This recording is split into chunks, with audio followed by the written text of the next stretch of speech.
అందరికీ నమస్కారం అండి. ఈరోజు అనగా జూలై 26న మనం దేశవ్యాప్తంగా కార్గిల్ విజయ దినోత్సవం జరుపుకుంటున్నాం.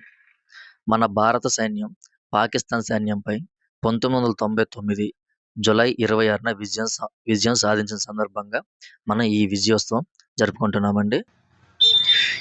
ఈ యుద్ధం అనేది 1999 మే 3న స్టార్ట్ అయింది. 60 రోజుల పాటు మంచు పర్వతాలలో నిర్విరామంగా యుద్ధం జరిగింది. ఈ యుద్ధంలో ఎందరో సైనికులు ప్రాణాలు కోల్పోయారు, వీరమరణం పొందారు. 1999 జూలై 26న పాకిస్తాన్ సైన్యంపై భారత సైన్యం విజయం సాధించిన సందర్భంగా కార్గిల్ విజయ దినోత్సవం జరుపుకుంటున్నామండి.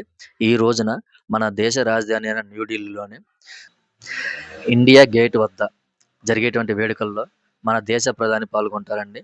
దేశ ప్రధాని గారు పాల్గొని వీరమరణం పొందిన సైనికులకి నివాళులర్పిస్తారు. ఎందరో ప్రాణ త్యాగానికి ఫలితమే ఈ కార్గిల్ విజయం. సెల్యూట్ అండి మన జవాన్లకి. జై జవాన్, జై కిసాన్.